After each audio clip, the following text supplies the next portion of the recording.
실체는 없고 청사진만으로 나스닥 시장을 달구던 미국 수소트럭 업체 니콜라.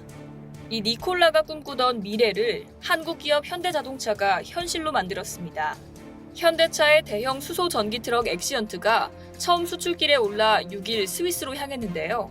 공교롭게도 몇 시간 후 미국 뉴욕 증시에서는 니콜라의 주가가 폭락해 대조를 이뤘습니다. 한국 시간 7일 새벽 니콜라 주식은 전거래일 대비 14.46% 하락한 48.92달러의 거래를 마감했습니다. 니콜라는 6월 초 상장 이후 미국 간판 자동차 기업 포드의 시가총액을 뛰어넘으며 주가가 한때 100달러에 육박하는 등 돌풍을 일으켰지만 최근 하향세가 뚜렷합니다.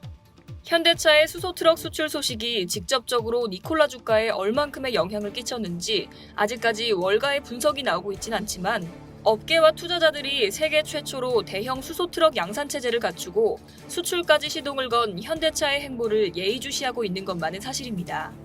니콜라가 아직 단 한 대의 판매용 트럭도 생산하지 못한 가운데 현대차가 10년 뒤 최대 400만 대 규모로 예상되는 수소트럭 시장 선점을 향해 힘찬 첫걸음을 내딛었기 때문입니다. 현대차는 2025년까지 총 1,600대를 스위스로 수출할 예정인데요. 스위스를 시작으로 공급 지역을 독일, 네덜란드, 오스트리아, 노르웨이 등 유럽 전역으로 확대하고 북미 상용차 시장에도 진출한다는 전략입니다. 경쟁사들이 현대차 엑시언트를 바라보는 핵심 키워드는 대형과 유럽입니다. 수소 전기차가 순수 전기차보다 대형 상용차 시장에서 확실한 우위를 점할 수 있느냐는 겁니다. 더욱이 유럽에서 통할 수 있느냐도 관심거리입니다. 수소 전기차는 미래 모빌리티 시장에서 내연기관 자동차를 대체할 유력한 후보입니다. 자율주행이나 공유경제 등 플랫폼을 활용하는 데는 배터리를 동력원으로 하는 전기차가 더 유리하지만 크고 무거운 화물을 중장거리로 운송해야 하는 상용차 시장이나 선박 시장은 수소 연료전지 외에는 대안이 없습니다. 수소차 시장은 성장성을 확실히 담보할 수 있습니다. 세계 각국의 환경 규제는 갈수록 강해지고 지속적 연구 개발로 수소 생산 비용은 점점 낮아집니다.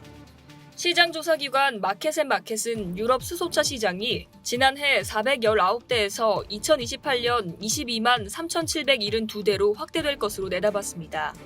또 맥킨지는 2030년까지 전 세계에 3,400만 대의 운송용 수소트럭이 보급될 것으로 전망했습니다. 미국에서 니콜라가 생산 계획 발표만으로 게임 체인저로 주목받는 것도 시장의 이런 성장성 때문입니다. 현대차도 이런 성장세를 믿고 일찌감치 수소차 시장에 승부수를 던진 것이죠. 현대차는 첫 상용화 수소 SUV인 넥소를 국내에서 시판한 것은 물론 해외 판매도 늘리고 있습니다. 또 수소 트럭에 앞서 수소 버스 보급에도 심혈을 기울여왔습니다. 앞으로는 수소 연료전지와 배터리를 동력으로 한 도심 공항 모빌리티의 핵심인 개인 비행체 투자도 크게 늘릴 방침입니다. 한편 니콜라는 이제 제조 공장을 짓고 있는 단계고 내년에야 첫 제품을 출시할 예정인 것으로 알려졌습니다. 이상 여의도TV였습니다.